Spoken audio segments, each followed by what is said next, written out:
tous, Asphalt vous emmène au Portugal. Nous sommes à Grandola pour laisser d'une petite urbaine à la personnalité très riche. Voici le sommaire. La nouvelle Peugeot 208 fait son entrée sur le marché. Cette nouvelle mouture suscite une grande attente.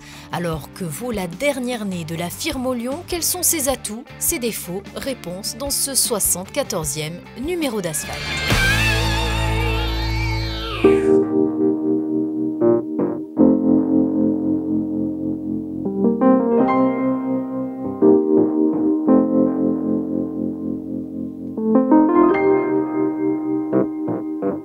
Aujourd'hui, j'ai le plaisir de vous présenter la toute nouvelle 208 de chez Peugeot, entièrement restylée. Regardez, place à l'essai et nous nous retrouvons d'ici quelques minutes pour en parler en détail.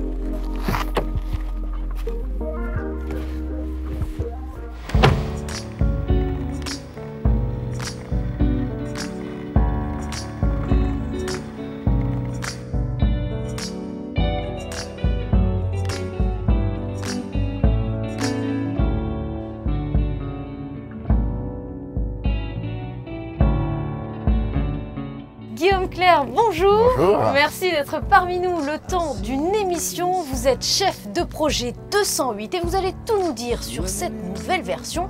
Alors un style très travaillé, plus large, plus basse et finalement complètement différente de l'ancienne génération. Il y a une vraie rupture avec la précédente 208. On a voulu créer une voiture irrésistible, celle qui vous donne le regard pétillant au premier dès qu'on va l'apercevoir. Et c'est vrai qu'on a travaillé une voiture avec beaucoup d'envie, avec beaucoup de passion.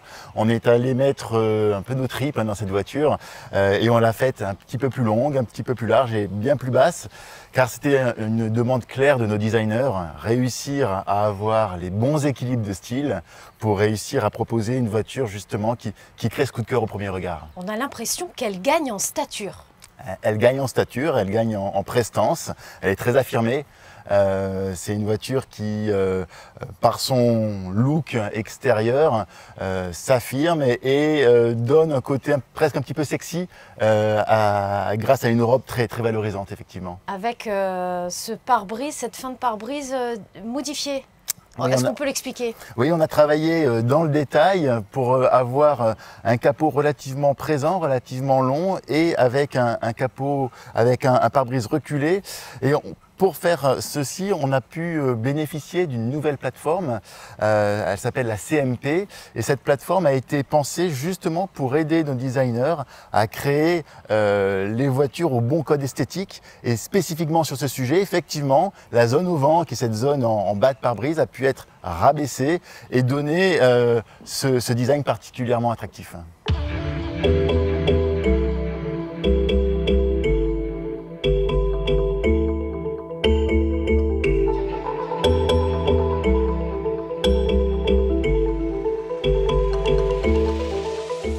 La 208 affirme une silhouette distinctive évoluant vers plus de sportivité.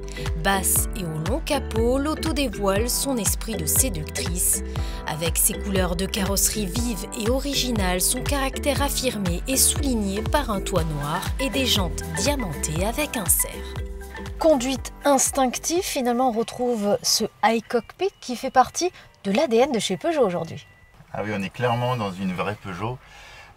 Cet iCockpit, en fait, on l'a créé avec la première génération de 208.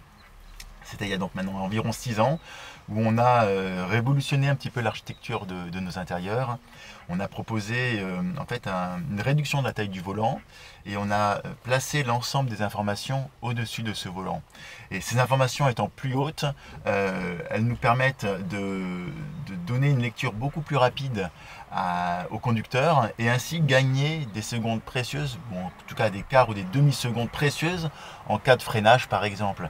Et cette ergonomie améliorée, c'est un vrai plus qui est vraiment spécifique à la marque Peugeot et c'est un plus que nous améliorons génération après génération de voitures. Et donc avec la 308, avec la 3008, avec la nouvelle 508 et donc maintenant avec cette nouvelle Peugeot 208, eh bien, nous avons cherché à chaque fois à améliorer le concept. Et cet iCockpit, on l'a amélioré avec la 3D. on a en fait effectivement continué à optimiser le concept d'iCockpit en mettant nos informations majeures au premier plan et les informations dites secondaires, un petit peu moins importantes, dans un plan plus lointain.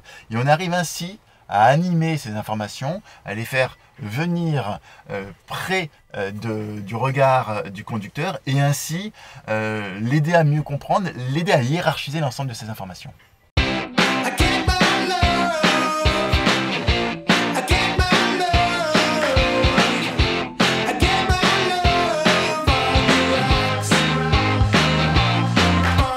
Passons aux choses sérieuses. Combien de motorisations sur 208? Alors, cette voiture, on vient de l'évoquer, elle est vraiment belle, elle est vraiment désirable, mais il ne fallait pas qu'on se limite à une coquille belle extérieurement et vide à l'intérieur. Et donc on a fait un travail de fond pour justement donner un choix très large à notre clientèle de motorisation.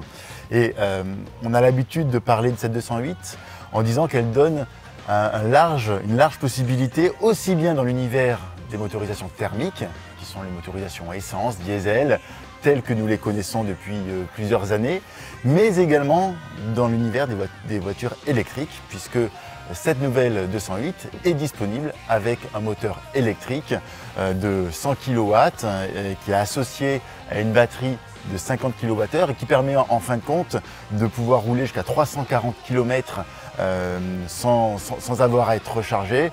340 km, c'est largement de quoi couvrir les besoins d'une semaine pour les personnes qui roulent 50-60 km par jour. Est-ce que c'était finalement un besoin aujourd'hui? C'est une demande de notre clientèle qui commençait à poindre depuis quelques mois, quelques années. On a fait le choix d'arriver au bon moment avec cette offre-là. Arriver plus tôt, c'était se mettre dans une situation où les infrastructures n'étaient pas forcément encore présentes, où les mentalités forcément n'étaient pas encore tout à fait prêtes à faire cette bascule-là. On arrive à l'aube de 2020 et clairement, on sent bien qu'il y a une appétence pour ce type de motorisation. Est-ce qu'on connaît finalement le type de clientèle sur l'électrique? Alors, les clients qui ont acheté des voitures électriques ces dernières années sont des clients qui étaient des avant-gardistes, qui voulaient être les premiers à avoir une telle technologie. On sent bien qu'il y a une inflexion de cette tendance-là. Nous arrivons sur une clientèle qui est maintenant un petit peu plus large, un petit peu plus diverse et qui a envie simplement d'avoir une offre techno, une offre moderne qui leur permettra également de pouvoir rouler dans des villes plus ou moins polluées et malgré des restrictions de circulation, on sait que grâce à ce genre de voiture, on aura le plaisir de pouvoir y rentrer. Et puis ce sont des gens qui auront un certain plaisir à conduire leur voiture. Parce qu'une voiture électrique, c'est surtout un vrai plaisir à conduire. Une voiture qui est évidemment silencieuse. C'est une voiture qui procure des sensations assez incroyables. On a beaucoup de couples disponibles tout de suite. À peine vous appuyez sur la pédale d'accélérateur que vous sentez l'accélération. Et donc ces sensations de conduite, c'est évidemment une réponse à tous ces clients qui sont à la recherche de vrais plaisirs automobiles.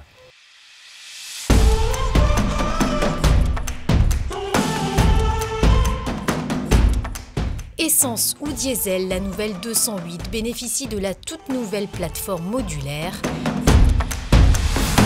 La tenue de route, le confort acoustique et thermique ainsi que l'allègement contribuent à limiter les émissions de CO2. Guillaume Clerc, est-ce que finalement 208 se positionne comme la concurrente directe de Clio? Alors 208 se positionne comme le futur leader de ces petites citadines.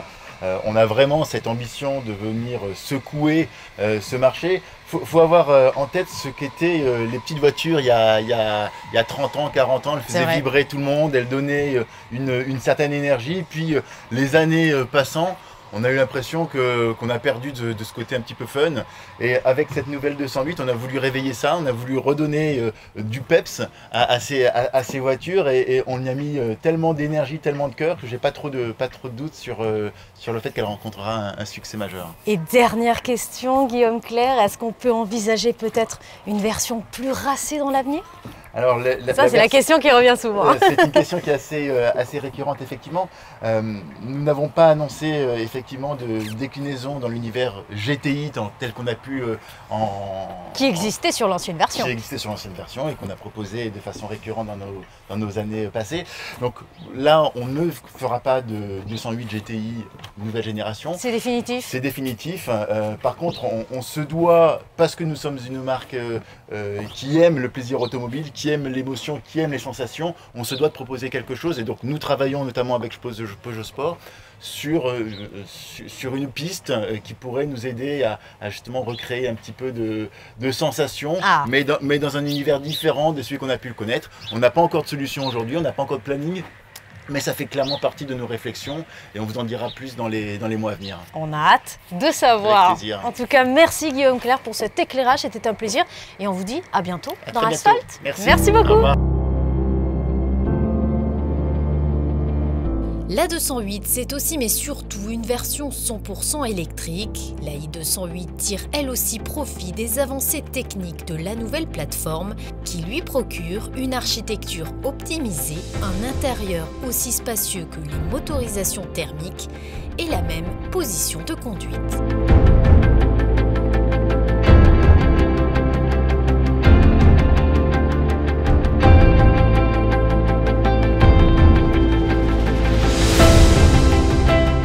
Asphalt au Portugal, c'est terminé. Nous rentrons en principauté pour vous préparer encore de belles surprises. Nous nous retrouvons dans un mois. Soyez au rendez-vous. À très vite.